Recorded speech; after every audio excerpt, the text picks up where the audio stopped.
Naging mainit ang usapin sa larangan ng politika ang biglaang pagpapatalsik ni Pangulong Bongbong Marcos at unang ginang na si Lisa Marcos kay Vice Presidente bilang kalihim ng kagawa ng edukasyon at DepEd. Ayon sa ulat, matapos lamang ilang buwan mula nang italaga si VP Sara sa nasabing posisyon, bigla itong binaytawan ng Pangulo at ng unang ginang. Ayon sa ilang tagapagsalita, tila may mga di pagkakaunawaan sa loob ng gabinete ukol sa ilang posisyon at proyekto sa sektor ng edukasyon. Hindi pa man umano ito lubos na napag-uusapan ng mga kinauukulan, samantala nananatili naman walang pahayag mula sa kampo ni VP Inday Sara ukol sa issue. Sa paglilinaw ng palasyo, ipinahayag ng tagapagsalita na bahagi lamang ito ng normal na proseso sa gobyerno at wala umanong personalan na mga pinag-uusapan. Hinihimok din ang publiko na huwag agad magbigay ng konklusyon sa pangyayari ito at antayin ang opisyal na pahayag mula sa kinauukulan. Walito nga ang balitang ating pagkakatutukan, ngunit bagong lahat, siguraduhin mag-subscribe at i-hit ang notification bell para sa patuloy na pagtuto sa mga sulyap ng bagong balita sa tunay na boses ng masa.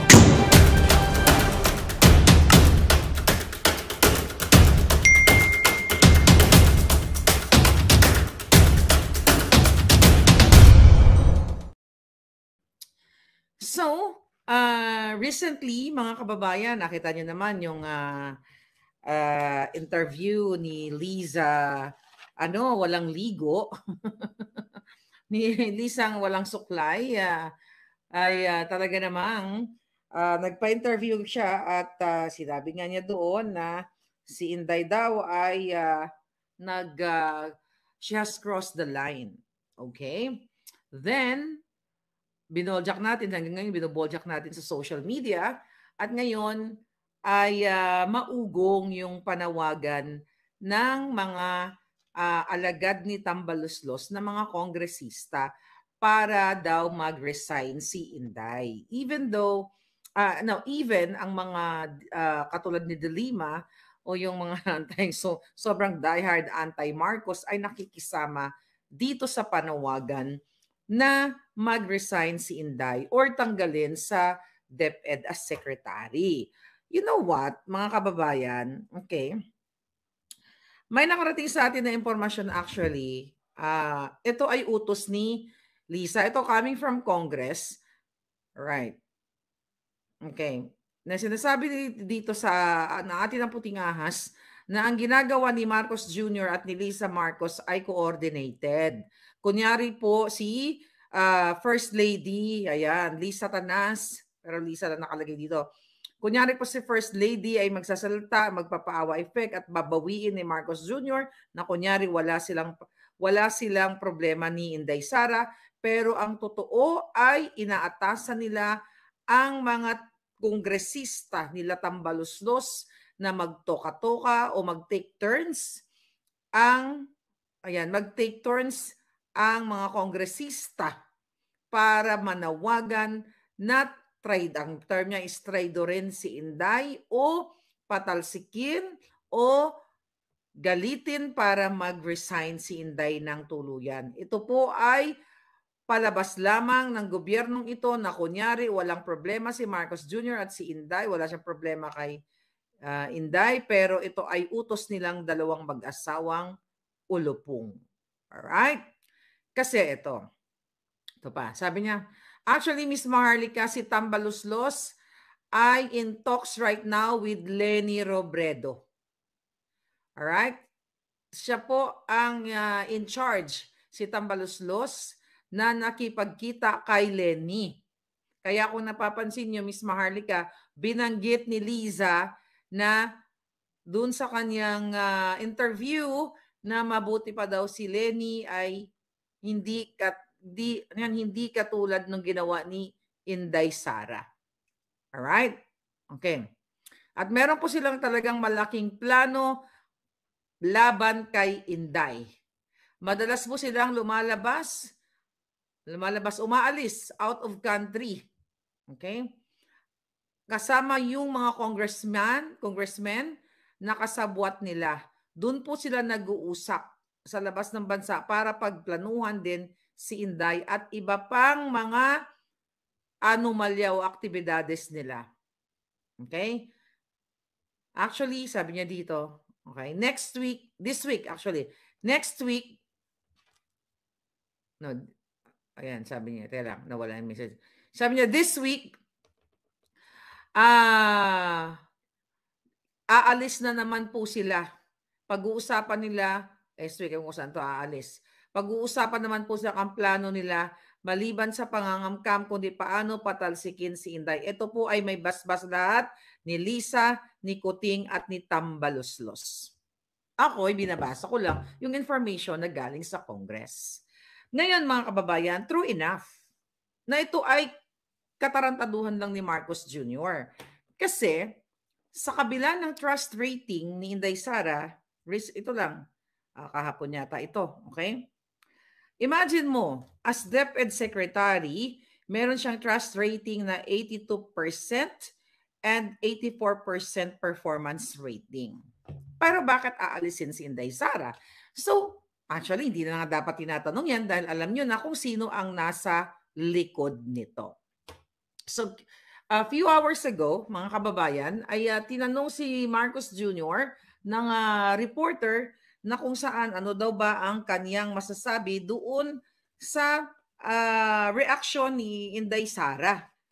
Ni Inday Sara sa interview ni Lisa Tanas kay Taberna. Alright?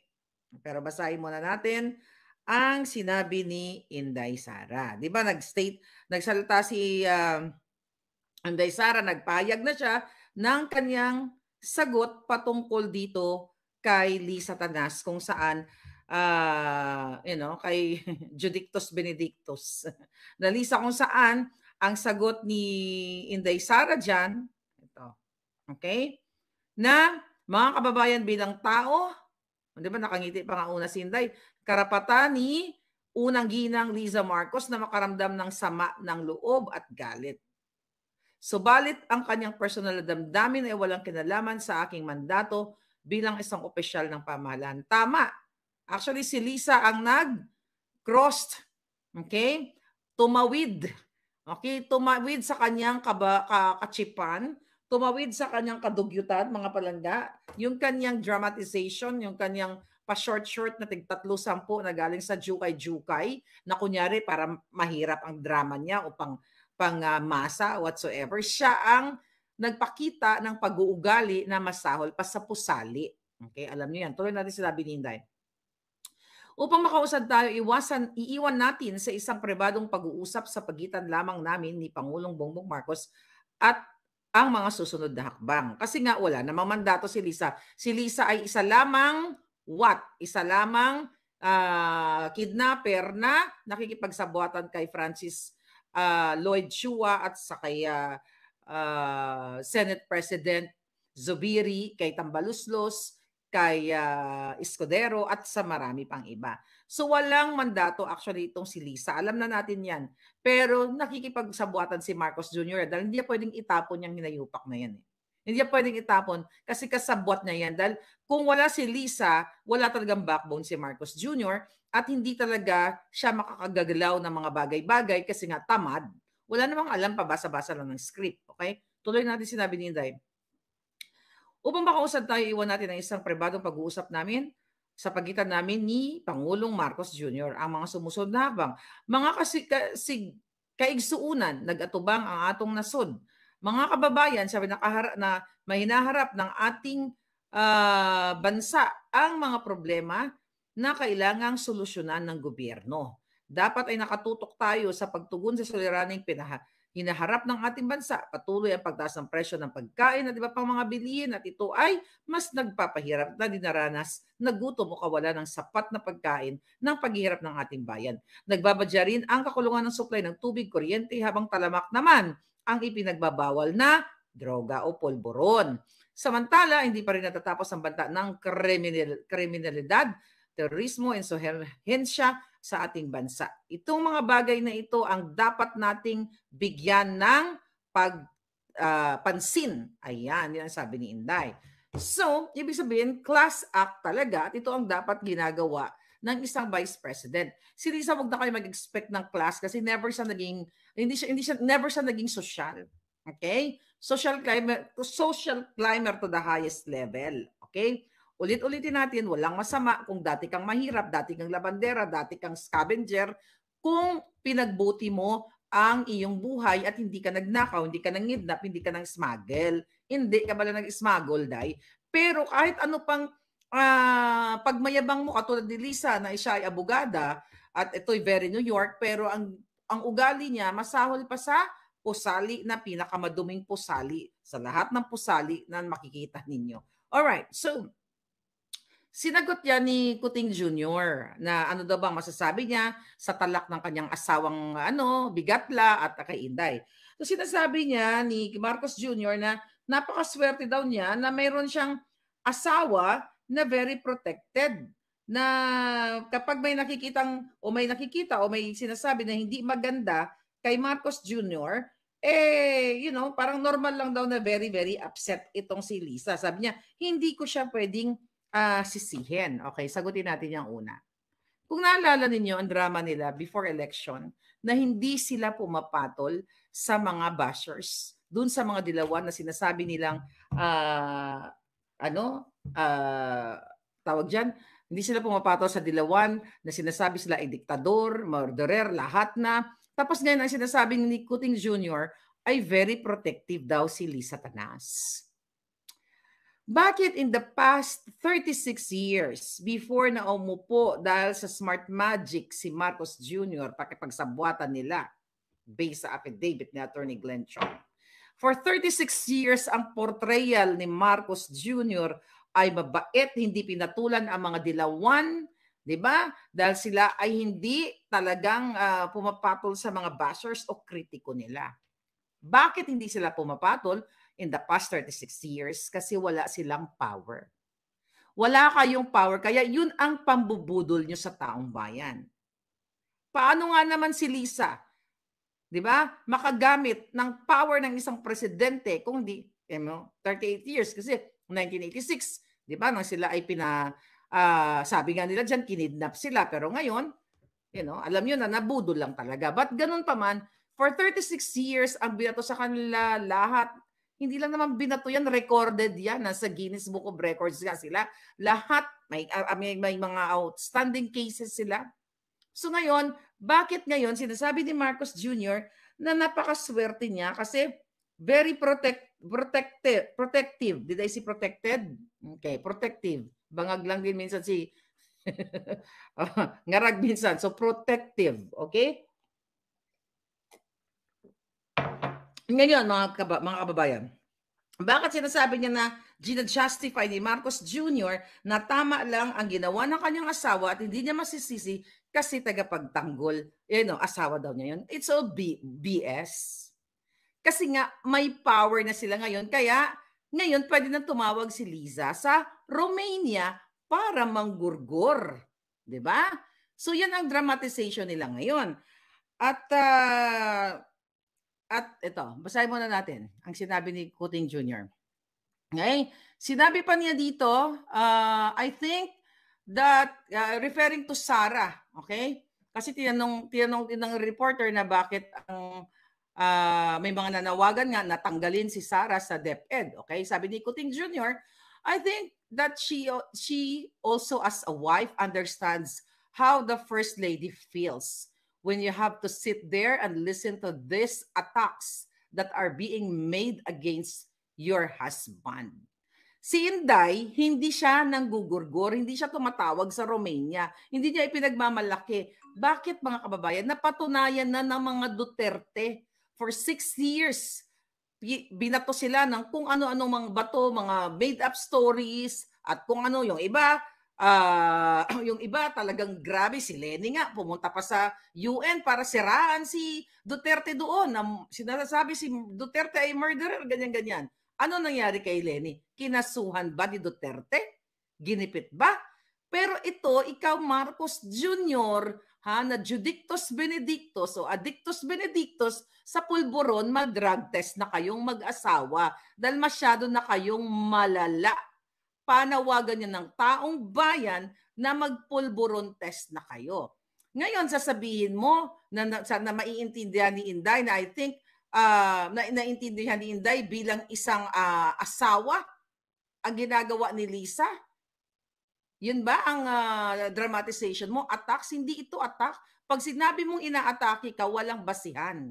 Pag-aatake ba, Marcos Jr., ang pagsasabi ni Maharlika ng katotohanan na ikaw March 10, 11, 2012 ay dapat huhulihin ng PIDEA dahil ikaw ay bangag na bangag at addictus benedictus sa pulburon at kasama mo si Terry doon sa what? Sa Rockwell, sa 46C. At kaya dapat ipatawag yan, pati si Terry, kasi napangalanan naman yan ni Pangulong Duterte, okay? At ito manawagan tayo ha. Ito tinignan ko kasi ang Senate, okay? Ang Senate ko ano mga schedule nila na susunod na hearing. So wala pa nakalagay doon, kaya muli Senator Bato bilang chairperson ng Committee Public Order and Dangerous Drugs, buksan mo na ang investigation para matapos na ang usapin dito na ang nilabas kung mga dokumento na si Marcos Jr. doon sa pre-op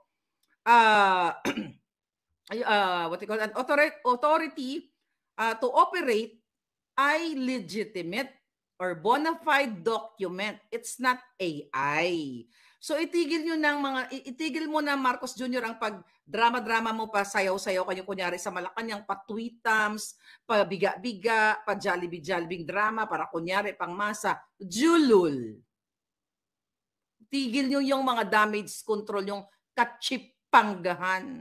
Dahil kahit kailan hindi naniniwala ang taong bayan sa inyo, ang naniniwala lang yung mga dogyots ninyong bayarang mga walang jutak. Okay. Ikaw, Senator Bato, bilisan mo. Okay? Dahil ikaw, ito, panawagan natin. Chairperson, Bato de la Rosa. Vice Chairperson, Ejercito Estrada, Jinggoy, Bongo, Tolentino. Ayan, ang mga members, Binay, Ejercito po, Villar, dalawang Villar, Padilla. Ayan. Ex-officio members, Ligarda, Villanueva, Pimentel. Okay, ngayon, dito sa investigating agent na nag-sign ng document na yon, which is nagsulat o sumulat na rin sa Office of the President, PIDEA, Congress and Senate, na nananawagan din na na imbestigahan na nga ito, ay sumulat din po kayo dito sa Committee on Accountability of Public Officers and Investigation kasi kailangan imbestigahan ng isang public officer like Marcos Jr. dito sa isyong pulburo na ito. Ayan, ang chairperson dyan ay si Pia Cayetano and also vice chairperson si De La Rosa at Bongo. Kaya ayan, magkakasama pa rin kayo, halos pare-pareho lang. But anyway, mga kababayan, balik tayo dito kay Kuting.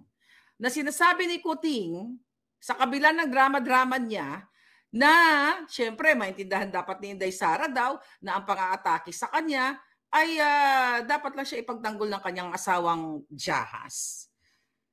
Sabi ko kanina, for 36 years, sabi ninyo, hindi kayo nagpapapatol. Dahil mas masahol pa nga yung inatake sa inyo, ang binato sa inyo ng 36 years. Kasi totoo naman.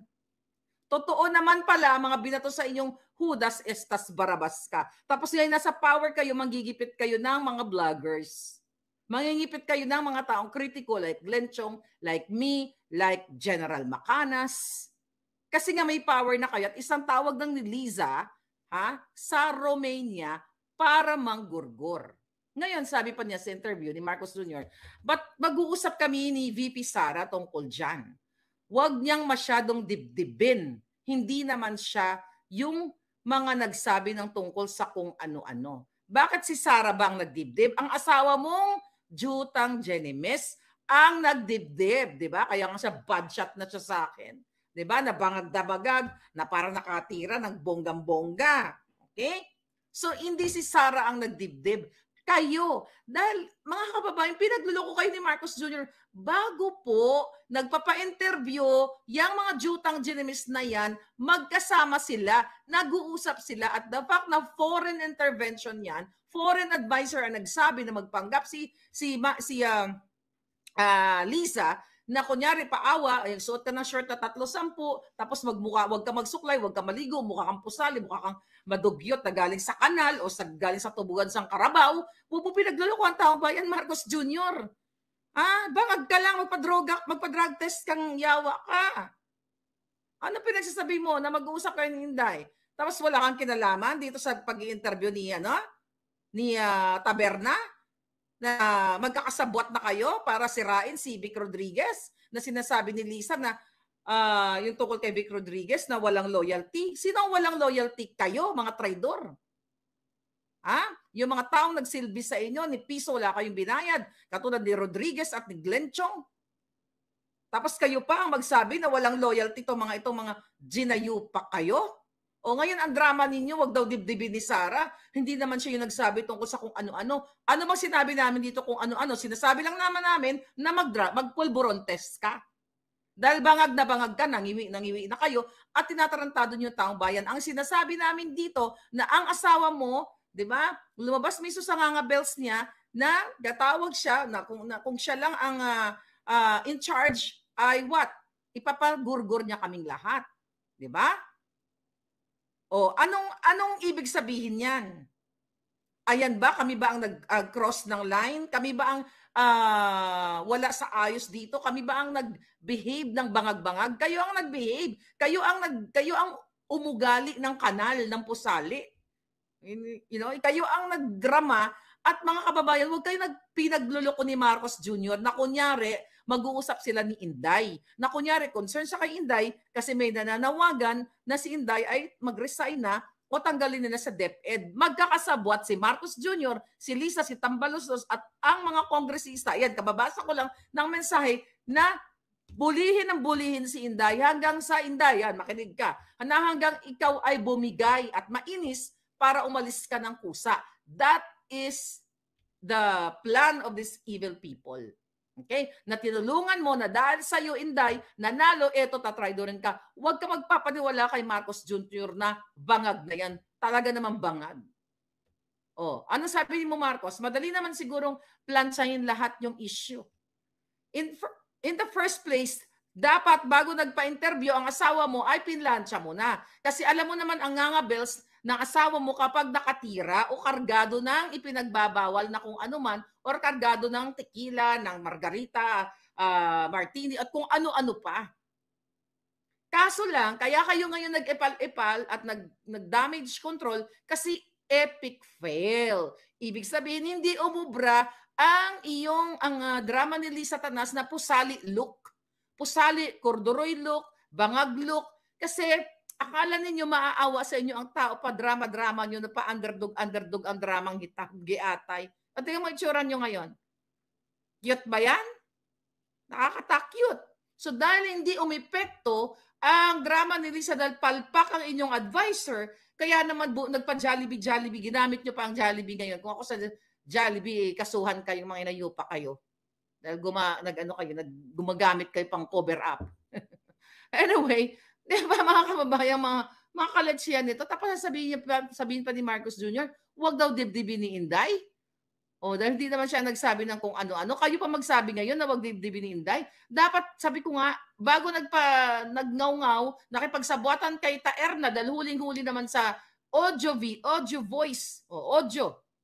clip ni Lisa na ay kasabwat niya na before that, noong 2022 na si Taerna at si Lisa Tanas ay talagang magkasabwat sa kanilang paninira. Kaya nga wala kayong mga kredibilidad. Lahat dahil magkakasama kayong bangag. Sabi mo pa, madali sigurong plansahin. But Bibi Sara and I will talk. Bago ka sana na ganyan-ganyan, kinadena mo yung asawa mo sa underground o sa basement nang hindi makapangagat yung julupong na yan. Sabi mo pa, she does not have to take it too seriously because she was not the one who said those statements. Sa kapal na mukha mo, sineryoso ba ni Inday? Nagngal-ngal ba si Inday? Kayo ang nagngal-ngal. Yung asawa mo pagsabihan mo, ikadena mo. Dahil may rabies nangangagat ng bonggang-bongga, makagat lahat ng Pilipino. Nakakagat na nga ang Pilipino eh. Diba? Hindi lang jahas ito, minsan jaso din. minsan jahas, pumupulupot, minsan jaso, na matindi ang rabies sa kanyang pangil. Sabi mo pa si Inday ngayon na huwag seryosohin? Sino ba nagseryoso? Sino ba naging bangag? Sino ba nagpa-interview? Sabi niya, she's not the one who said those statements. Perhaps these issues will be ironed out easily. No. Okay? Hindi na mapaplansya ito dahil ibinuking ko na nakasabwat kayo at pinipressure nyo, binibigyan nyo ng malaking pondo ang mga kongresistang tiwali para i-push at mag-take turns kayo, magpa-press con kayo na kailangan bumaba na si Inday at nakikipagsabwatan pa kayo kay Dilima at ngayon in talk si Tambaluslos kay Leni Robredo to what? To replace Leni Robredo kay Inday Sara? Sabi pa ni Marcos, I don't think we need to patch anything up. She understands as a wife herself the sentiments of the First Lady. Ganyan. So, kami na lang lagi ang mag-iintindi. Imbis na ang Pilipino ang tindihin nyo, ang